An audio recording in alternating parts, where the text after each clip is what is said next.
రేపే సఫల ఏకాదశి. ప్రతి సంవత్సరం మార్గశిర మాసంలో బహుళ పక్షంలో వచ్చే ఏకాదశిని సఫల ఏకాదశి అని పిలుస్తారు. ఇది విష్ణుమూర్తికి ఎంతో ప్రీతికరమైన రోజు. పైగా ఈ సంవత్సరం మార్గశిర సోమవారంతో కలిసి వచ్చింది.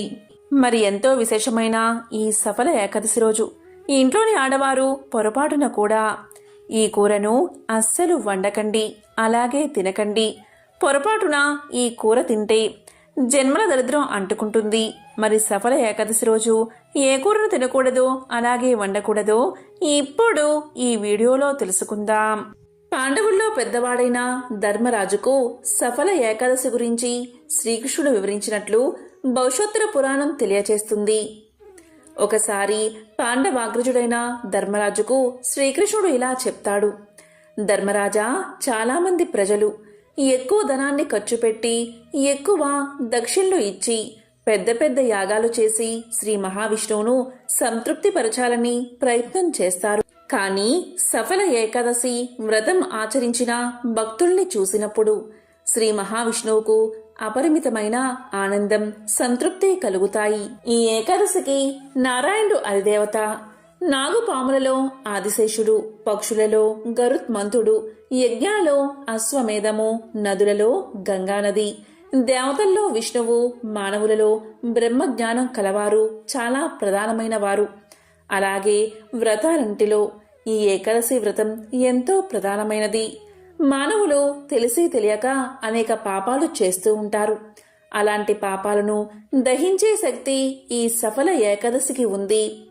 ఈరోజు మంచి కొబ్బరికాయలు, ఉసిరికాయలు, నిమ్మకాయలు, దానిమ్మ పళ్ళతో లేదా ఏది దొరికితే ఆ పళ్ళతో మహావిష్ణువును పూజించాలి.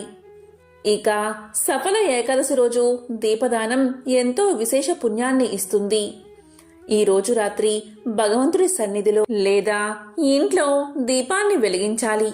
ఈరోజు జాగరణ చెయ్యాలి. ఈ సఫల ఏకాదశితో సమానమైన యజ్ఞం కానీ, తీర్థం కానీ, వ్రతం కానీ లేవు. 5000 సంవత్సరాలు తపస్సు చేస్తే ఎంత ఫలితం వస్తుందో అంతటి ఫలితం సఫల ఏకాదశి వ్రతాన్ని ఆచరిస్తే వస్తుంది. ఈ ఏకాదశి వ్రతాన్ని భక్తితో ఆచరిస్తే అశ్వమేధ యాగం చేసిన ఫలితం దక్కుతుంది. గోదానం, భూదానం చేసిన ఫలితం వస్తుంది. ఈ ఏకాదశి విశిష్టతను తెలిపే, గొప్పతనం తెలిపే కథ చెప్తాను, శ్రద్ధగా విను అంటూ శ్రీకృష్ణుడు ఇలా చెప్పడం ప్రారంభించాడు. పూర్వం చంపావతి అనే పేరుగల ఒక నగరం ఉండేది. ఆ నగరాన్ని మాహిష్మతుడు అనే రాజు పరిపాలిస్తూ ఉండేవాడు. అతనికి 4 కుమారులు ఉన్నారు. ఆ 4 పెద్ద కుమారుడు లొంపకుడు. ఇతను మహాపాపాత్ముడు. ఇతను పరస్త్రీలతో రహస్యంగా కలుసుకుని నీచ పనులు చేసేవాడు. వేశ్యాలోలుడై జూదం ఆడేవాడు. తన తండ్రి ధనాన్ని అనవసరంగా ఖర్చు పెట్టేవాడు. అంతేకాదు, దేవుణ్ణి నిందించేవాడు. గుడిలో రాతి దేవుణ్ణి పూజిస్తే ఏం ఫలితమని దేవతానింద చేసేవాడు. బ్రాహ్మణులను నిందించేవాడు. వేదాలను తప్పు పట్టేవాడు. వేదాలన్నీ పనికిరానివి అనేవాడు. ఇలాంటి వాడిని చూసి బంధువులకు, మిత్రులకు, ప్రజలకు కూడా విసుగు, చికాకు కలిగాయి. ఇది గ్రహించిన తండ్రి లొంబకుణ్ణి రాజ్యం నుంచి వెళ్ళగొట్టాడు. రాజ్యం నుండి వెలివేసిన ఇతనికి మిత్రులు కాని, బంధువులు కాని, ప్రజలు కాని ఆశ్రయం ఇవ్వలేదు. లొంబకుడికి ఏ పని తెలియదు. అప్పటి వరకు తండ్రి సంపాదనతో జల్సాలు చేసి ఒక్కసారిగా ఒంటరివాడు కాగానే ఏం చెయ్యాలో తోచగా ఒంటరిగా కూర్చుని మనసులో ఇలా అనుకున్నాడు: నేనేం చెయ్యాలి, ఎలా జీవించాలి, ఏ వృత్తి నాకు రాదు అని ఆలోచించి దొంగగా మారాలని నిర్ణయించుకుని అరణ్యంలో ఒకచోట తలదాచుకోవాలని నిర్ణయించుకుని బయలుదేరాడు. అరణ్యంలోకి వెళ్లి ఒక రావి చెట్టు కింద రహస్య ప్రదేశంలో ఉంటూ రాత్రిపూట నగరంలోకి ప్రవేశించి రాజభవనంలోని ధనాన్ని దొంగలించి అడవికి వచ్చేవాడు. పగలంతా అరణ్యంలో ఉండి రాత్రిపూట తండ్రి యొక్క ధనాగారాన్ని దోచుకునేవాడు లొంబకుడు. పగటిపూట అరణ్యంలో సంచరిస్తూ పశువులను, పక్షులను హింసిస్తూ కొన్నిటిని చంపి మాంసాన్ని తినేవాడు. అలా రాత్రిపూట పట్టణంలో ధనవంతుల ఇళ్లల్లోకి వెళ్లి ధాన్యం, ధనం దొంగలించేవాడు. ఇలా దొంగతనం చేస్తూ అప్పుడప్పుడు ప్రజలకు పట్టుబడేవాడు. కానీ ప్రజలు లుంబకుణ్ణి ఏమీ అనకుండా, ఏ శిక్ష వేయకుండా వదిలివేసేవారు. ఎందుకంటే లుంబకుణ్ణి శిక్షిస్తే మహారాజుకి కోపం వస్తుంది అనే భయంతో వదిలేసేవారు. రాజు కొడుకువై ఇలా దొంగగా మారడమేమిటి, అతని పూర్వజన్మ పాపం కాకపోతే అని ప్రజలు అనుకునేవారు. ఈ విధంగా లుంబకుడు ప్రతిరోజు అడవిలో మాంసం తినేవాడు. మాంసం దొరకపోతే అడవిలో లభించే పళ్ళు తినేవాడు. లుంబకుడు ఒక పవిత్రమైన పెద్ద రావి చెట్టు మొదట్లో జీవించేవాడు. ఇలా ఉండగా ఒకసారి మార్గశిర బహుళ ఏకాదశి వచ్చింది. ఆ రోజు దొంగతనం చేయడానికి లుంబకుడు నగరానికి చేరుకున్నాడు. అప్పుడు కొంతమంది ఆటవికులు అతని నివాసంలోని వస్త్రాలు మొదలైనవన్నీ దొంగలించి తీసుకుపోయారు. అతను నగరం నుంచి తిరిగి వచ్చేసరికి కప్పుకుందామంటే వస్త్రాలు లేకుండా పోయాయి. దీంతో లుంబకుడు దశమినాటి రాత్రి చలి బాగా వేస్తుందని కప్పుకోవడానికి ఏమీ లేక చలిబాధకి కొయ్యబారిపోయాడు. చలిబాధకి తట్టుకోలేక వణుకుతూ లుంబకుడు రావి చెట్టు మొదట్లో వెచ్చగా ఉంటుందని ఆ రాత్రంతా ఆ చెట్టు కింద గడిపి ప్రాణాలు లేని శవంలా తయారయ్యాడు. ఆ రాత్రంతా అతి కష్టం మీద క్షణం ఒక యుగంగా గడిపాడు లుంబకుడు.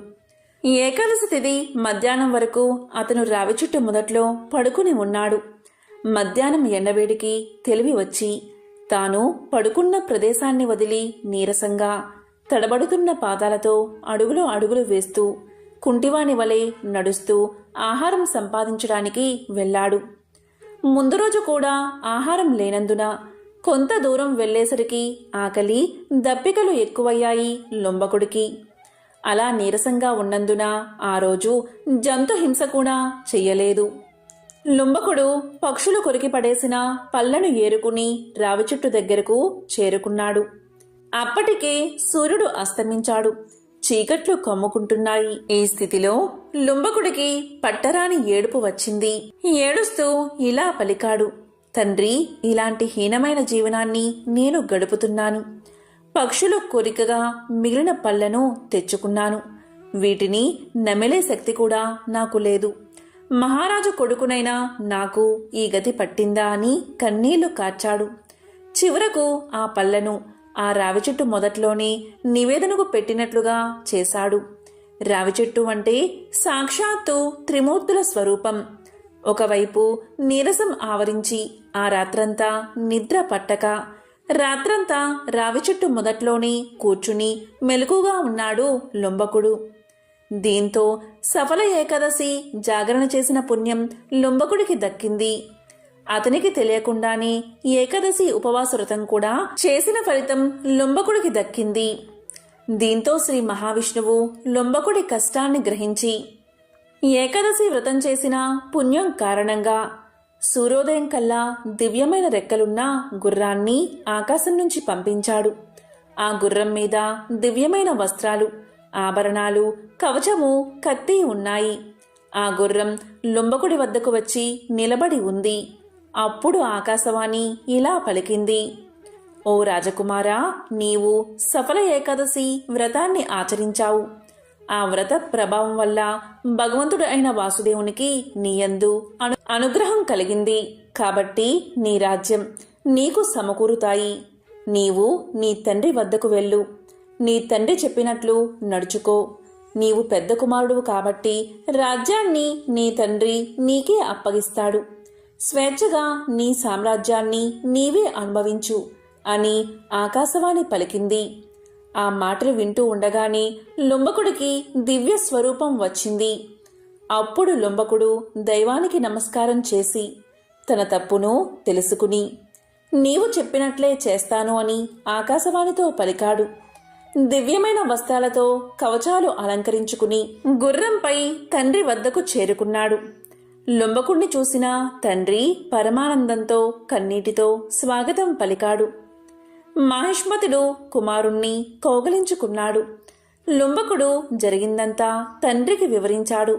దీంతో తండ్రి సంతోషించి రాజ్యాన్ని తన పెద్ద కుమారుడైన లుంబకుడికి అప్పగించాడు. ఈ విధంగా నిరంతరం విష్ణు భక్తితో ప్రతి ఏకాదశి వ్రతాన్ని ఆచరించి జాగరణ చేసేవాడు లుంబకుడు. భగవంతుడి అనుగ్రహం వల్ల ఉత్తమమైన భార్య, పిల్లలు కలిగారు లుంబకుడికి. కాలక్రమంలో వృద్ధాప్యం వచ్చింది. రాజ్యాన్ని తన పెద్ద కుమారుడికి అప్పగించి అతను అరణ్యాలకు వెళ్ళి అక్కడ మనసును నిగ్రహం చేసుకుని విష్ణు భక్తిని వృద్ధి చేసుకున్నాడు. అంతట లుంబకుడికి పరమాత్మ సాక్షాత్కారం లభించింది. దీంతో లుంబకుడు యోగశక్తి ద్వారా శరీరాన్ని వదిలిపెట్టాడు. తరువాత విష్ణుదూతలు వచ్చి లుంబకుడిని విష్ణు లోకానికి తీసుకుపోయారు. కాబట్టి ఎవరైతే సఫల ఏకాదశి వ్రతాన్ని భక్తి శ్రద్ధలతో ఆచరిస్తారో అటువంటి వారికి విష్ణులోకం ప్రాప్తిస్తుందని శ్రీకృష్ణ పరమాత్ముడు పాండవుల్లో పెద్దవాడైన ధర్మరాజుకు తెలియజేశాడు. ఎంతో పవిత్రమైన విశేషమైన ఈ కథను విన్నా, చదివినా, చెప్పినా, వినిపించినా రాజసూయ యాగం చేసిన మహాపుణ్యంతో పాటు స్వర్గలోక ప్రాప్తి కలుగుతుంది, భోగభాగ్యాలు కలుగుతాయి అని శ్రీకృష్ణుడు చెప్పాడు. మార్గశిర మాసం శ్రీ మహావిష్ణువుకు ఎంతో ప్రీతికరమైన మాసం. ఈ మాసంలో వచ్చే సఫల ఏకాదశి చాలా ముఖ్యమైనది. ఈ ఏకాదశి రోజున మనం చేసే అనేక పనులు మనకు విష్ణువు కటాక్షాన్ని కలిగిస్తాయి. సఫల ఏకాదశి రోజున ఎవరైతే ఉపవాసం ఉండి విష్ణువును పూజిస్తారో వారు చేసిన పాపాలు పోయి పుణ్యగతులు ప్రాప్తిస్తాయని పురాణాలు చెప్తున్నాయి. అటువంటి సఫల ఏకాదశి ఈ సంవత్సరం డిసెంబర్ 26వ తేదీన వచ్చింది. ఈ ఏడాదికి 24 ఏకాదశి తిథులు వస్తాయి. వీటిలో ముఖ్యంగా శ్రావణం, కార్తీకం, మార్గశిర మాసాల్లో వచ్చే ఏకాదశి తిథి పర్వదినాలు శివకేశవులకు ఎంతో ఇష్టమైన తిథులుగా చెప్తూ ఉంటారు. ఈ మాసంలో ముఖ్యంగా ధనుర్మాసం, తిరుప్పావి ఉత్సవాలు జరుగుతూ ఉంటాయి. విష్ణుదేవుణ్ణి ప్రత్యేకంగా పాసురాలతో పూజిస్తూ ఉంటారు. అయితే ప్రస్తుతం డిసెంబర్ 26న సఫల ఏకాదశి జరుపుకోనున్నాం. ఈ పేరుకు సఫల అని ఉంది. అంటే ఈ ఏకాదశి రోజు మనం ఏ పని ఆచరించినా కూడా అది వెంటనే సఫలం అవుతుందని అర్థం. అందుకే చాలామంది ఈ ఏకాదశి రోజున పూజలు, వ్రతాలు ఎక్కువగా ఆచరిస్తారు. ఈ రోజున ఉదయం నుంచి సాయంత్రం వరకు అమోఘమైన తిథి ఉంది. విష్ణు భగవానుణ్ణి ఆరాధించేవారు ఈ రోజున దగ్గరలోని ఆలయానికి వెళ్లి నెయ్యితో దీపారాధన చెయ్యండి. విష్ణువు అలంకార ప్రియుడు కాబట్టి ఒక 5 రకాల పూలను సమర్పించండి. ఈ ఏకాదశి రోజు చేసే ఉపవాసం ఏడాది పాటు ఉపవాసం చేసిన పుణ్యాన్ని ప్రసాదిస్తుందట. అంతేకాదు తెలిసి తెలియక చేసిన పాపాలను కూడా పోగొడుతుందట. అందుకే ఈ ఏకాదశి అత్యంత పవిత్రమైన ఏకాదశి. ఒకవైపున ప్రస్తుతం ధనుర్మాస ఉత్సవాలు, మరోవైపున సఫల ఏకాదశి కూడా రావడంతో ఇది ఎంతో శుభ పరిణామంగా పండితులు చెప్తున్నారు. ఈ రోజున బ్రాహ్మీ ముహూర్తంలో నిద్రలేచి స్నానం ఆచరించాలి, విష్ణువును పూజించాలి, పళ్ళు పాలను సమర్పించాలి. సఫల ఏకాదశి రోజున ఉల్లి, వెల్లుతో సహా అన్ని తామసిక ఆహారాలకు దూరంగా ఉండాలి. ఈ రోజున తులసి ఆకులు తెంపకూడదు. విష్ణువు ఆరాధనకు ఒక రోజు ముందు తులసి ఆకులు తీసి ఇంట్లో పెట్టుకోవాలి. ఈ రోజు ఉపవాస దీక్షను చెయ్యాలి. అసభ్య పదజాలం వాడకుండా ఉండాలి. సఫల ఏకాదశి నాడు ఎలాంటి వాదోపవాదాలకు, తగాదాలకు దూరంగా ఉండాలి. ఈ రోజున ఉపవాసం ఉంటే కోపానికి దూరంగా ఉండాలి. అబద్ధాలు చెప్పకూడదు. ఏకాదశి ఉపవాస సమయంలో ఏ రూపంలో అయినా బియ్యం తినడం నిషిద్ధం. ఏకాదశి ఉపవాస సమయంలో మధ్యాహ్నం నిద్రకు దూరంగా ఉండాలి. ఈ రోజున ఉపవాసం చేసేవారు బ్రహ్మచర్యాన్ని పాటించాలి. ఈ ఏకాదశి రోజున నలుపు రంగు దుస్తులు అస్సలు ధరించకూడదు. ఈ రోజున శ్రీహరిని, లక్ష్మీదేవిని, శ్రీకృష్ణుణ్ణి పూజించడం వల్ల శాంతి, ఆరోగ్యం, ధనం, శుభం కలుగుతాయి. సకల పాపాలు తొలగిపోతాయి. శరీర సంబంధిత వ్యాధులు, మానసిక ఒత్తిళ్లు తొలగిపోతాయి. పురాణాల ప్రకారం సఫల ఏకాదశి నాడు ఉపవాసం ఉంటే జీవితంలోని బాధలు తొలగిపోతాయి. ఈరోజు తప్పనిసరిగా విష్ణువుకు తులసి ఆకులను సమర్పించండి. ఇలా చేస్తే తెలిసి తెలియక చేసిన పాపాలు తొలగిపోతాయి. ఈరోజు ఏమీ చేయకపోయినా ఓం నమో భగవతే వాసుదేవాయ అని కానీ, ఓం నమో నారాయణాయ అని కానీ పఠిస్తే చాలు. ఆ లక్ష్మీనారాయణల సంపూర్ణ అనుగ్రహం మీకు లభిస్తుంది. సకల శుభాలు కలుగుతాయి. ఏకాదశి రోజు ఏ కూరను తినకూడదు అలాగే వండకూడదు అంటే ఈరోజు మాంసాహారాన్ని అస్సలు వండకూడదు అలాగే తినకూడదు. ఒకవేళ తింటే దరిద్రం అంటుకుంటుంది. అదేవిధంగా ఈరోజు ఉల్లి వెల్లుల్లి తినకుండా ఉంటే చాలా మంచిది.